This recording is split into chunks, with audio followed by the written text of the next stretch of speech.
राजस्थान के उदयपुर में एक भक्त रहता था। उसका पूरा परिवार राजवंश की सेवा में लगा था।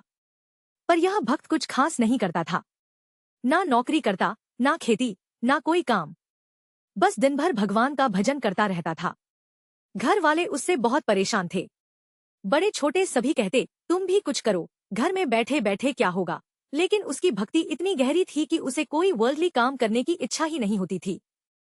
इतना ही नहीं, उसकी शादी भी नहीं हुई क्योंकि परिवार के लोग कहते, जिसका कुछ काम नहीं, उसकी शादी कैसे होगी।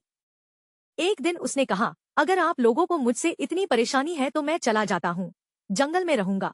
उसके भाई हंस पड़े और बोले, जंगल में कैसे रहोगे, खाने को क्या खाओगे।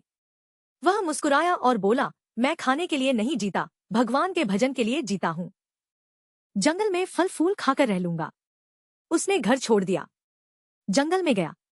धीरे धीरे वह बूढ़ा हो गया। उसकी उम्र बढ़ी और एक दिन वह अकेले जंगल में प्राण त्याग गया। किसी को पता तक नहीं चला, न परिवार, न कोई दोस्त।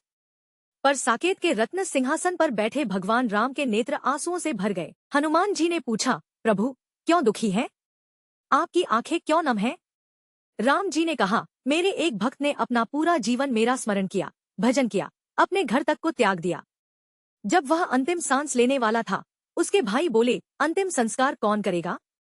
भक्त ने कहा, रघुनाथ जी ही मेरी व्यवस्था करेंगे। मैं उसके अंतिम संस्कार के लिए दुखी हूँ। हनुमान जी बोले, प्रभु मुझे आपकी आज्ञा दीजिए, मैं उसके अंतिम संस्कार का दायित्व लेता हूँ। हनुमान जी पूरी वानर सेना के साथ जंगल गए।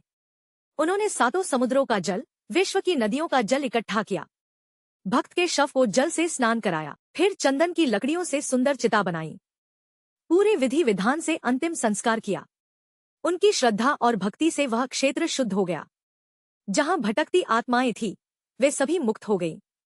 यह कहानी हमें सिखाती है कि सच्ची भक्ति और भगवान पर पूर्ण विश्वास में बड़ी शक्ति होती है। भले ही दुनिया आपको समझ न पाए, भगवान आपकी ममता और सेवा करते हैं। जय श्री राम, जय हनुमान।